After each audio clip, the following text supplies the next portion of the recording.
So, if I were to ask you right now, what do you think a company's greatest threat is? Like, if you picture the ultimate danger to a massive, highly successful corporation, what comes to mind? Right, yeah. You probably picture a rival behemoth across the ocean, flush with capital, slowly eating up global market share.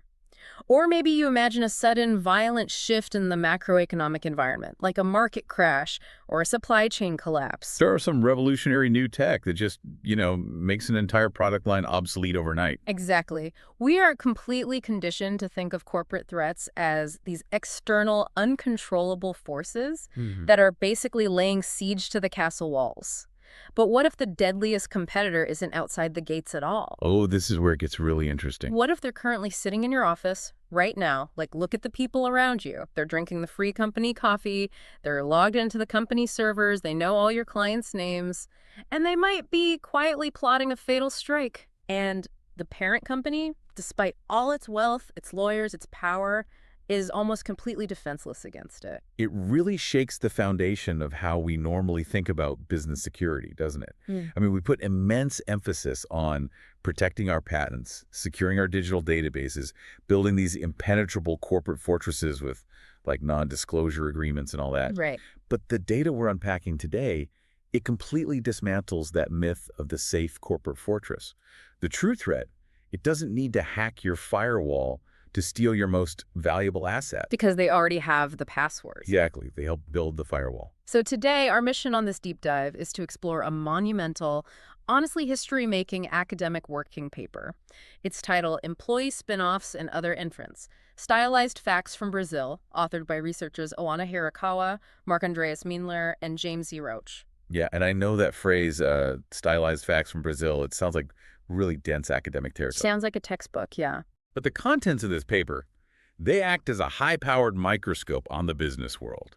It reveals this secret, continuous mechanism of corporate destruction and creation that is happening all around us every single day. And the sheer scale of the source material here is what elevates this from, an interesting theory to an undeniable economic reality. Oh, absolutely. We aren't looking at a tiny, localized survey of 100 tech startups in Silicon Valley.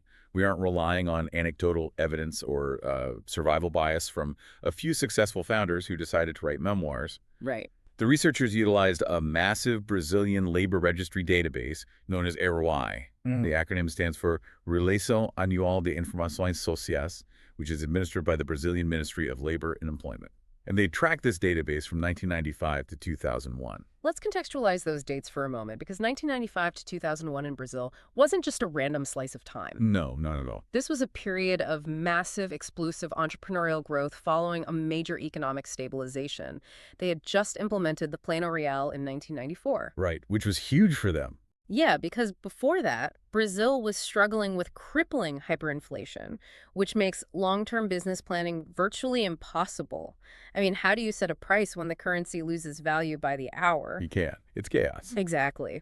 So the Plano Real brought inflation under control, it stabilized the currency, and suddenly the economy was this fertile, open petri dish just ripe for new business formation. And that macroeconomic stability is crucial here.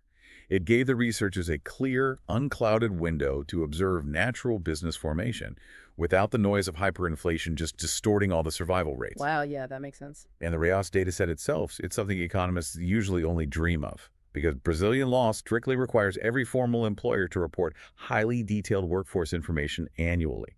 So the researchers were granted a literal God's eye view. Let's talk numbers because they are staggering. We are talking about tracking 71.1 million individual employees. That's insane. They analyzed 556 million job spells across 5.5 million workplaces, encompassing 3.75 million distinct firms.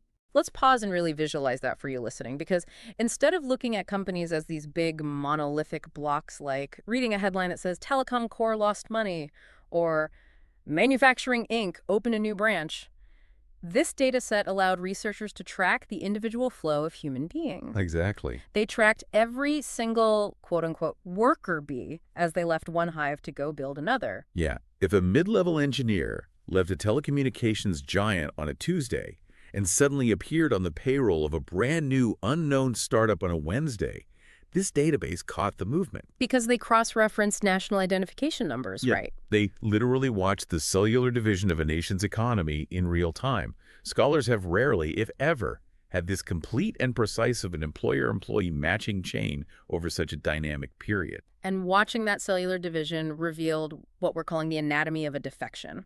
The researchers dug into the mechanics of corporate betrayal, and they identified two distinct ways that these worker bees leave to form a new hive. They established two definitions for what they call employee spinoffs. Let's get into the first one, which the paper calls the director-manager spinoff. I prefer to think of it as the executive defector. Definition A, yeah. Yeah. This focuses entirely on leadership. This scenario occurs when a top-paid director or manager quietly leaves their current employer to start a brand new firm. Okay, pretty standard so far. But crucially, they don't just start any random business. The data shows they start a firm in the exact same hyper-specific industry. Wait, how specific? The researchers tracked this down to the 4-digit CNAE industry code. That's the Brazilian National Classification of Economic Activities. And at the 4-digit level, there are 654 different industry classifications. Okay, so we aren't talking about broad categories here. We aren't saying a guy left a tech company to start another tech company. Yeah, We are saying if you were the top manager at a company making specialized optical fiber cables, you leave and start a new company making specialized optical fiber cables. You don't leave to open a bakery. You set up shop to do exactly what you were doing, just for yourself, becoming your former boss's direct competitor. Exactly. The specificity is key because it proves the intent to directly compete using acquired industry knowledge. But the most alarming data point for any executive listening to this is that these defecting managers rarely leave alone. Oh, wow. So they take people with them. Yeah, and not just one or two. Yeah. The RAND's data reveals that these defecting executives take an average of 23% of the old company's non-management staff with them when they go. Hold on.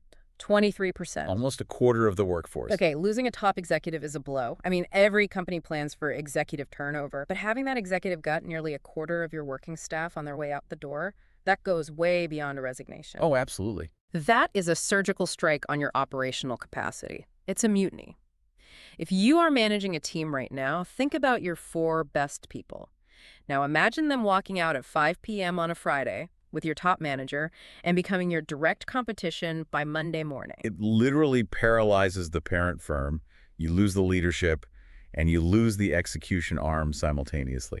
And understanding that dynamic, it naturally leads us into the second type of spinoff the researchers identified, which they label the quarter workforce spinoff. Right. So if the first type is the executive defector, the second type is what we could call the synchronized legion retreat. Yeah, that's a great way to put it. And what's terrifying about the second definition is that it doesn't even require a top executive to lead it. The generals can stay behind, and the soldiers just walk off the battlefield together. Exactly. So definition B looks at any new company of 5 or more people where at least 25% of the founding team comes from the exact same previous employer. Consider the implications of that density for a second. You have a brand new business, and 1 out of every 4 people in the building used to work together at the same rival company down the street. It's massive. When a group of that size moves as a unit, they aren't just bringing their isolated individual skills, they're carrying the unspoken operational magic of the old empire. Give me an example of what that looks like in practice. Well, let's say it's a software development firm. The lead software architect, the database manager, the primary client liaison, and the quality assurance tester all leave together. Okay. They already know how to communicate with each other. They know the exact workflows. The client liaison knows exactly what the architect is capable of building. And the tester knows exactly what kind of bugs the architect usually makes. Right. They don't need 6 months of HR team building exercises to figure out how to function. Exactly. They carry the collective memory and the highly specific, synchronized routines of their previous environment. When a quarter of a team leaves together, the old empire doesn't just lose bodies. It loses the invisible connective tissue that makes the actual work happen efficiently. And the new firm inherits that connective tissue on day 1. Spot on. Okay, I need to push back hard on this methodology, though, because whenever we're dealing with a massive set of corporate data, especially tax and labor registries, there is always the risk of being fooled by lawyers and accountants. Oh, for sure. How do we know this data set isn't just capturing massive corporations legally restructuring? Like, if I am a giant logistics corporation and I decide to spin off my shipping department into its own LLC for tax purposes or, liability shielding, that is going to look exactly like a quarter workforce mutiny in the data, isn't it? On the surface, yes. Because it's just hundreds of employees moving from one corporate ID to a new corporate ID on the exact same day. Right, and the researchers anticipated that exact critique, separating a true organic spin-off from a corporate shell game, which they formally term a divestiture, was absolutely paramount to the integrity of the study. So how did they filter out the noise? They applied a rigorous two-pronged filter to the data. First, they look at the sheer volume of the shift. A divestiture orchestrated by a parent company usually involves moving a massive chunk of a plant's staff. So the researchers set a strict threshold at 70%. Okay, 70%. If 70% or more of a parent plant's workforce suddenly shifts to a new company, the algorithm flagged it as a likely corporate restructuring, not an organic rebellion. That makes sense, because even the most charismatic defecting manager is going to struggle to convince 70% of a massive factory to risk their livelihoods and walk out on the exact same day. Exactly. The logistics of a true mutiny rarely scale to 70% of a large workforce. But the second, and honestly far more definitive filter, was analyzing Brazilian commercial law. Okay, getting into the legal weeds. Just briefly. They filtered the new companies by their natureza juridica, which translates to their legal nature or corporate form. True employee spin-offs are very often legally structured as partnerships or associations.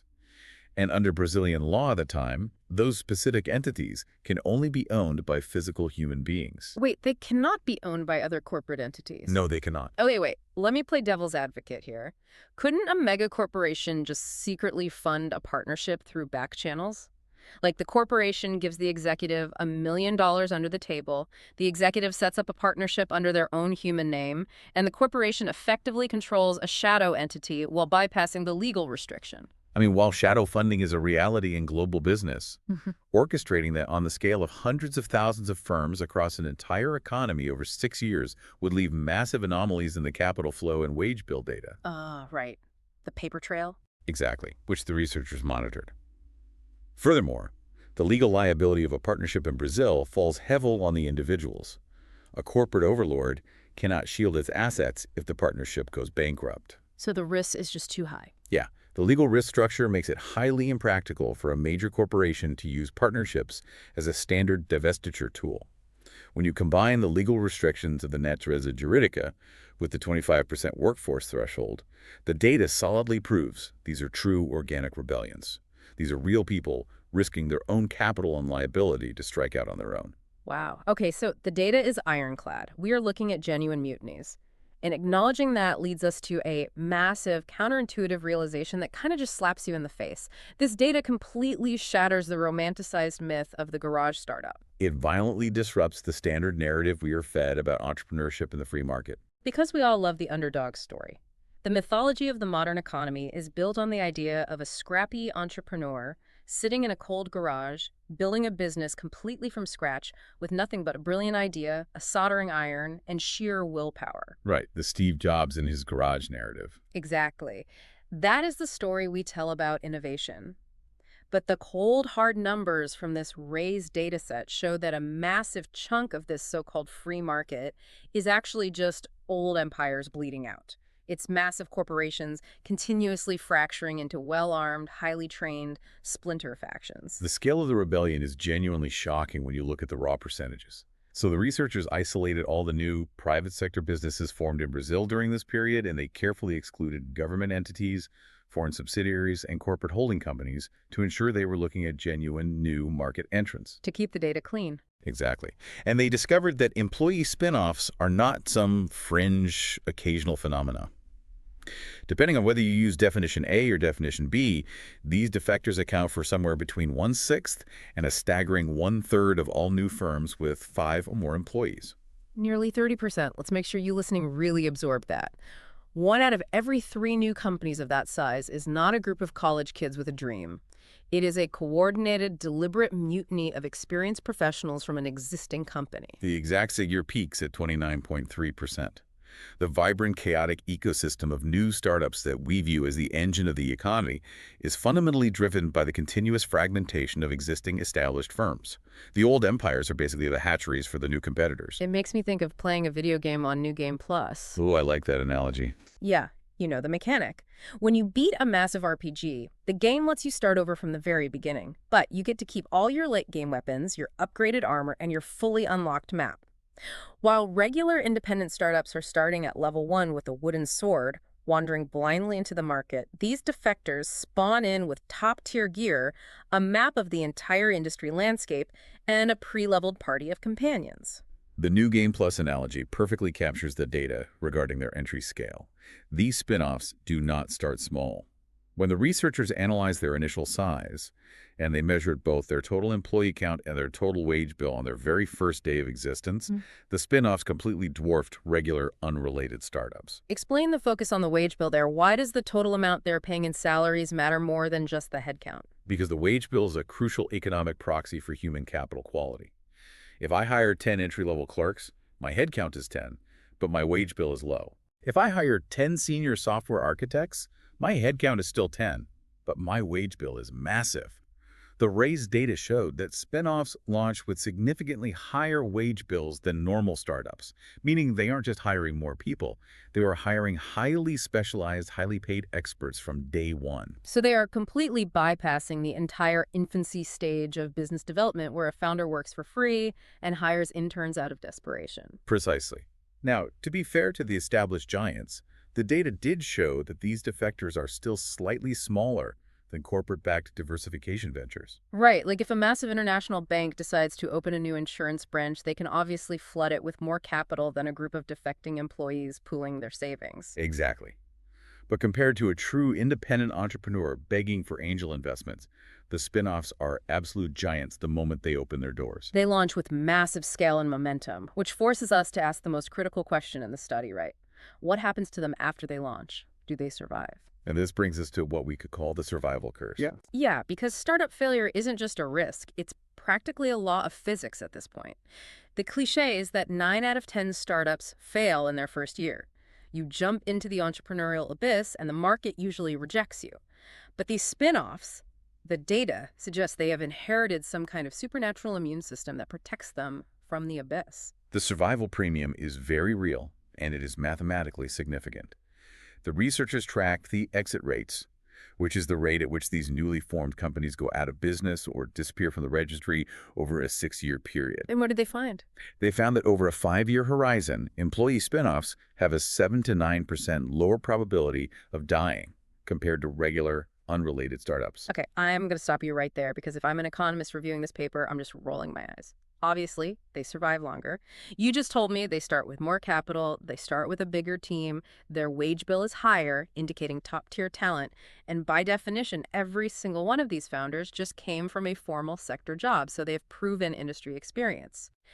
Right. They have all the advantages. Exactly. If I enter a marathon and you let me start at mile 13 with a team of professional pacers, I am obviously going to cross the finish line before the guy who started at mile 0 in bare feet. Your skepticism is exactly where the researchers started. It is the most logical assumption. Spin-offs survive because of raw starting advantages, period. So the economists applied rigorous mathematical controls using regression analysis to level the playing field. Okay, so they mathematically removed those advantages. They essentially asked the algorithm, if we mathematically force the independent startup and the spin-off to have the exact same starting conditions, does the spin-off still survive longer? But how do you mathematically force that in a historical data set? It already happened. You introduce control variables. First, they controlled for initial size. They compared a 15-person independent startup to a 15-person spin-off. Then, they controlled for experience by looking at the proportion of trackable employees. Trackable employees. What does that mean in this context? Because the RAI's database tracks individuals over time, the researchers could see exactly how many employees in any new firm had prior documented experience in the formal sector. So they controlled for the raw advantage of having experienced workers. Okay, so the algorithm is now comparing a 15-person regular startup, completely filled with highly experienced industry veterans, against a 15-person spinoff, also filled with highly experienced industry veterans. You've stripped away the size advantage, and you've stripped away the raw experience advantage. What did the regression show?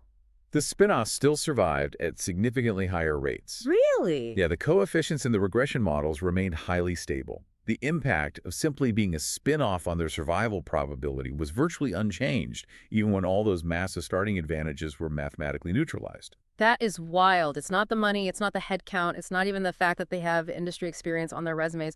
What is the invisible armor? What is the hidden code that makes them practically bulletproof compared to a group of equally experienced people who just didn't defect together? To crack that code, the researchers leaned on complex economic theory, specifically referencing the models developed by Boyan Jovanovic in 1982 and Hugo Hopenhain in 1992.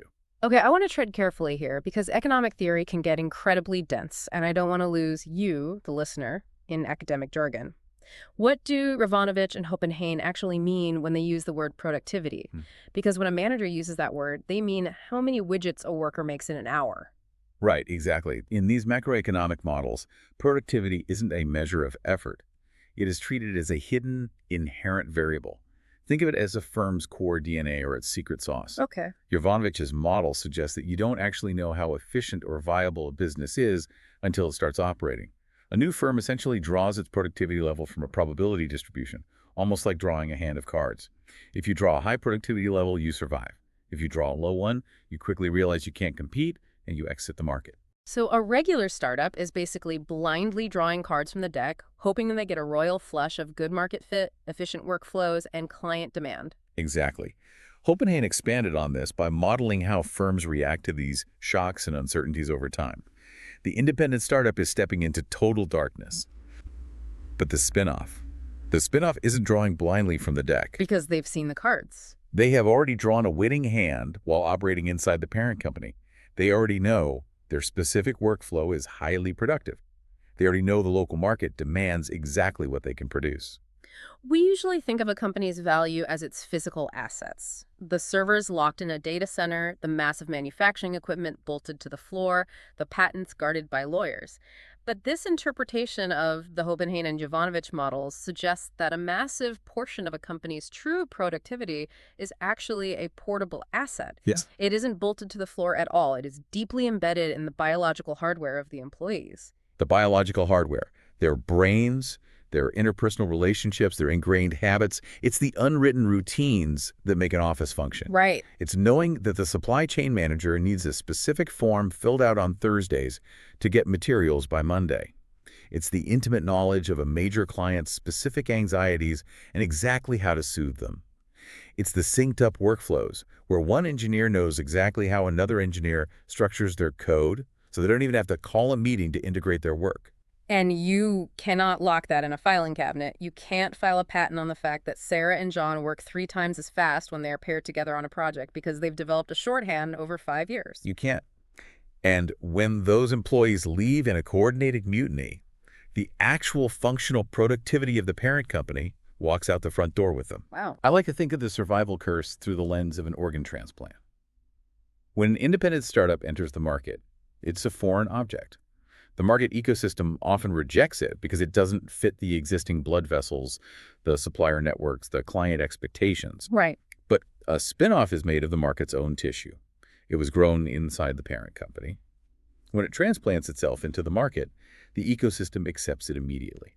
The blood vessels connect without friction. They are literally smuggling the most valuable part of the corporate empire out the front door inside their heads. And what is completely audacious to me is where they choose to take this portable asset. Oh, this is fascinating. Because logically, if you betray a massive, well-funded corporation, if you steal their best people and their secret operational sauce, you would want to run far, far away. You would want to start fresh in a new state or at least a new city where the parent company's lawyers and market dominance can't easily crush you. It seems like basic survival instinct to create distance, right? But the AIR's data reveals the exact opposite behavior. The defectors are incredibly brazen. They do not hide. They aggressively set up their new operations right under the parent company's nose. It is the ultimate form of geographic parasitism. The study actually calculated the geographic distance between the spinoffs and their parent firms. And they found a mind-bending statistic. Employee spin-offs actually locate closer to the parent firm than the parent firm's own new expansion plans do. Hold on, wait. If the massive parent company decides to open a brand new branch to expand their business, they place it further away from headquarters than the rebel base built by the defectors who just betrayed them. Yes, the parent company expands outward to capture new territory. The defectors stay incredibly close to home, right in the shadow of the headquarters. It's like a massive oak tree. Usually, an evolutionary mechanism ensures a tree's seeds blow as far away as possible in the wind so the saplings don't compete with the parent tree for the same limited water and sunlight. But these spin-offs are like seeds that intentionally drop directly onto the roots of the parent oak tree, specifically designed to siphon off its water. It's a brilliant biological analogy. And why do they do it? Is it arrogance? A desire to provoke their former boss? Unlikely. Then what is it? It is a strict biological necessity for the business. They stay close because those portable assets we discussed, their intimate knowledge of the local client base, their established relationships with local suppliers, their access to the highly specific local talent pool, are geographically tethered. Oh, of course. If a team of telecom engineers leaves a firm in São Paulo and moves to the Amazon basin, their synced-up workflows might survive. But their Rolodex of local clients and suppliers becomes useless. They have to stay close to feed on the exact same ecosystem that sustained their parent. They are actively siphoning off the very environment the parent company relies on to survive. It's ruthless. And this geographic tethering makes me wonder about the types of industries where this happens most. Are we seeing massive steel mill workers pooling their money to build a rival forge across the street? The industry breakdown in the data is incredibly telling here. While spin-offs occur across the entire economy, including retail, restaurants, and basic services, the concentration in certain sectors really highlights the mechanism. The researchers found that a massive 11 to 15% of these spin-offs are concentrated heavily in knowledge-intensive services. So we are talking about telecommunications, finance, complex insurance underwriting, high-end business consulting. Exactly. The exact industries where the human brain power is the actual product being sold. Right. Let's look at heavy manufacturing as a counterexample. If you are a brilliant mechanical engineer who wants to rebel against a major automobile manufacturer, you face an insurmountable barrier to entry. You need to build a billion-dollar factory. You need smelting equipment, robotics, acres of land. The physical assets are heavy, astronomically expensive, and literally bolted to the floor. The parent company is protected from your betrayal by the sheer, crushing weight of its capital requirements. Precisely. But in a knowledge-intensive industry, the entire factory goes down the elevator at 5:00 p.m. every day. Oh, that's a chilling thought for a CEO. The less a business relies on heavy, immovable machinery, the more complete and devastating the defection can be. If you run a high-end financial consultancy or an elite legal firm, your physical servers and your corner office views are almost irrelevant to the actual value you provide. Because the true value exists entirely in the complex analytical frameworks inside your consultants' heads and the deep trust they have built with their clients. Right. When those consultants walk into the elevator, the firm they leave behind is basically an empty, expensive shell. So, to summarize the battlefield here, we have these heavily armed rebel factions carrying the secret operational sauce of their parent companies in their heads, setting up shop right next door, predominantly in industries where knowledge is the only capital that matters. It sounds like a total nightmare scenario for any established firm. It really is. But here is where the data takes a really strange twist. Because the realities of the market mean that eventually some of these spin-offs are going to fail. They can't all win. But even when these defectors lose the game of business, they still somehow manage to win. Yeah, we need to examine the concept of failing upwards, because looking at how these companies exit the market, how they die, tells us just as much about their unique nature as how they enter it. Normally, a startup's death is a tragedy for everyone involved. You max out your credit cards, you run out of runway, you declare bankruptcy, the bank liquidates your office chairs for pennies on the dollar, and everyone goes home broke and unemployed. A total wipeout. But when a spinoff dies, it's a very different kind of funeral, isn't it? It is often a highly lucrative funeral. The researchers dug deeply into the data regarding how these companies exit the REI's database. They drew a vital distinction between a firm experiencing a shutdown versus an absorption. A shutdown versus an absorption. A shutdown is the tragedy you just described. Bankruptcy, total liquidation, the jobs just vanish into thin air. But an absorption is a completely different mechanism. The researchers defined an absorption as a scenario where at least 70% of an exiting firm's workforce is bulk hired by a single other firm in the very same year. So they aren't going out of business. They are getting acquired. They are being swallowed whole. They are being integrated, and the Ray Ice data shows a massive divergence here. When regular independent startups fail to gain traction, they usually just shut down. They vanish. The market rejects the organ transplant. But when employee spinoffs exit the market, they have a remarkably high, disproportionate rate of being absorbed. Why is that?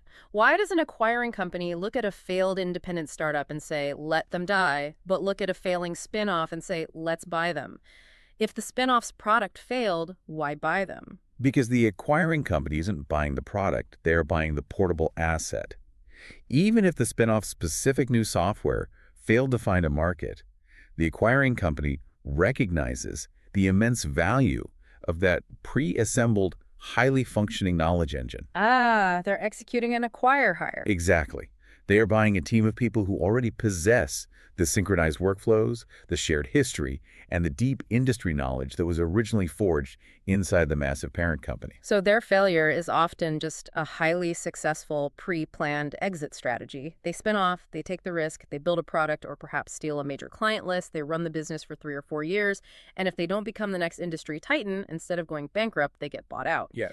The founders likely negotiate a massive payday for the acquisition, and the core team stays together securely under a new corporate umbrella.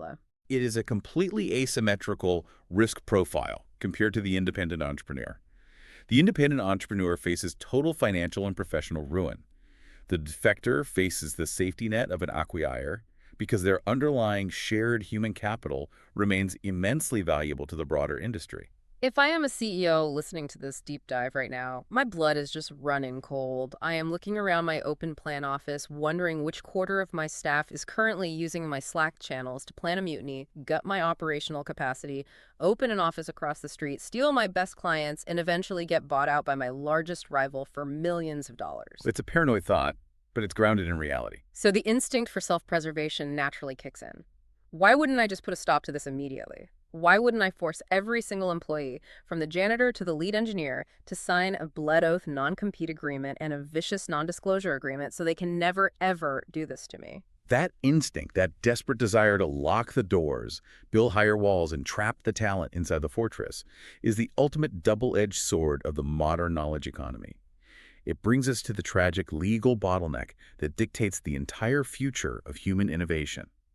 Let's unpack the non-compete clause, because from the perspective of the parent company, it seems like the only logical shield against this parasitic phenomenon. It is the obvious shield, but the paper explicitly addresses the massive macroeconomic policy implications of using it. We have to look at the extremes to understand the balance here.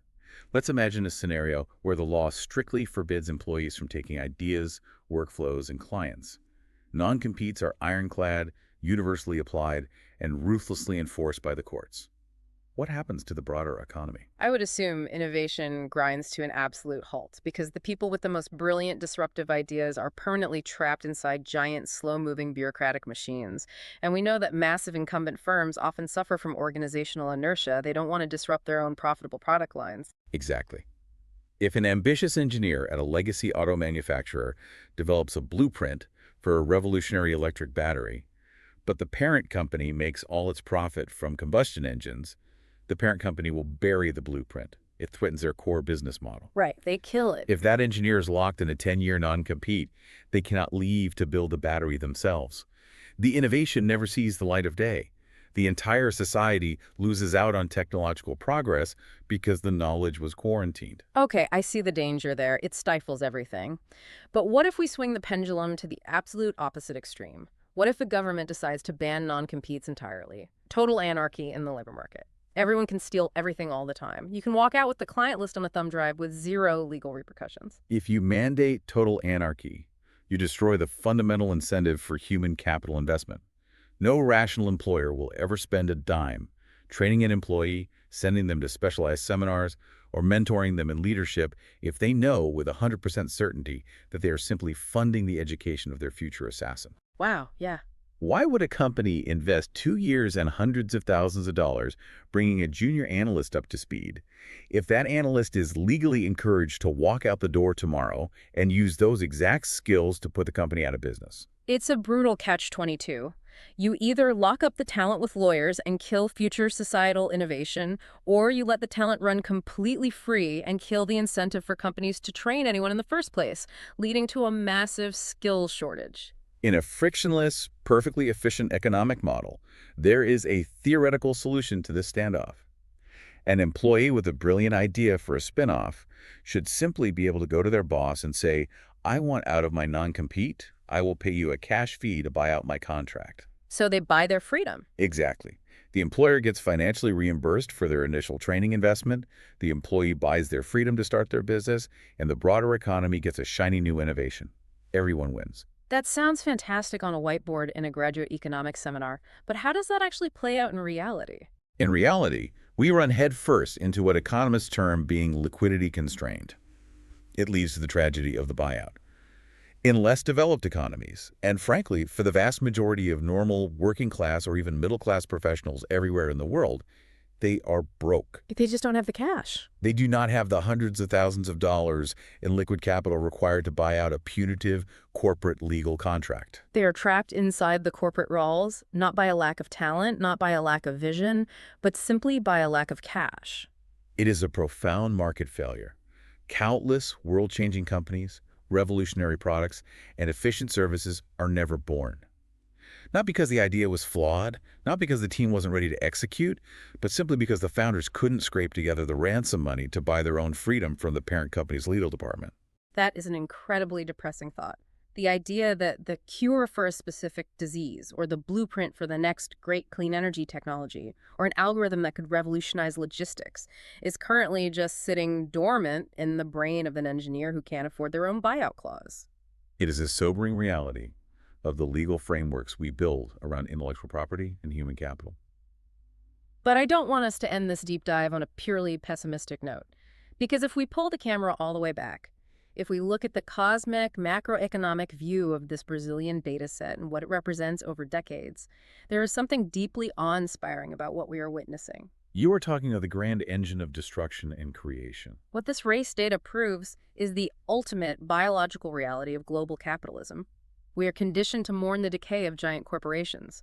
We read the financial news and view it as a tragedy when a monolithic, historic company starts bleeding top talent, losing market share, and fracturing. Yeah, we think it's a failure. But this data suggests that this bleeding is not a flaw in the system. It is the system itself functioning perfectly. It's the essential biological shedding of cells. A snake has to shed its skin to grow. A massive corporation has to shed its talent for the broader economy to evolve. The shedding is absolutely required to build the future. The researchers explicitly connect this specific mechanism of defection to the creation of the world's most powerful and dominant economic geographic clusters. Think about it. This exact mechanism of highly trained employees walking out with complex knowledge and setting up a rival shop right next door is exactly what built the global dominance of the Detroit auto industry in the early 20th century. Oh, really? Yes. Old car companies splintered. Mechanics left to start their own parts suppliers. Executives left to start rival brands, all feeding off the same geographic ecosystem. And it's exactly what built the Silicon Valley semiconductor and software clusters. So the history of Silicon Valley isn't really a story of a bunch of isolated lone geniuses having spontaneous light bulb moments in their residential garages. Not at all. It's actually a story of a few massive original parent companies, like Fairchild Semiconductor, constantly suffering from these quarter workforce myopes over and over and over again, until the entire Santa Clara Valley was just carpeted with hyper-competitive, deeply interconnected, heavily armed spin-offs. Entire thriving ecosystems, the true engines of modern progress, are born directly from the ashes of betrayed giants. The parent company must eventually decay for the industry cluster to thrive. The portable assets, the human brains and their synced-up workflows, have to be set free to cross-pollinate and innovate. That completely changes everything about how I view the business landscape. We aren't looking at a stable chessboard. We're looking at a raging biological ecosystem. So I want to leave you, the listener, with a final thought to mull over. What does this all mean for you right now in today's economy? Look at today's tech giants, the platform monopolies that control our digital lives. They're everywhere. They possess more concentrated wealth, power, and behavioral data than most historical nation states. And they are currently using extreme, opaque algorithms, golden handcuffs loaded with massive stock options that vest over decades, and incredibly aggressive, legally binding non-disclosure agreements to lock their employees tightly inside their walls. They're building fortresses. We are told by their PR departments that this protects vital innovation. We are told this safeguards user data and proprietary technology from bad actors. But based on what we've learned today from diving deep into this massive Brazilian data set, are these modern behemoths really just protecting their rightful property? Or are they doing something else? Exactly. Or are they actively building an impenetrable iron cage? A cage designed to stop the natural cellular division of the economy, effectively locking human society out of its next great era of evolution. Think about that the next time you look at the quiet, brilliant colleagues sitting across from you in the office. The future of your entire industry might just depend on them finding the courage to become your deadliest competitor.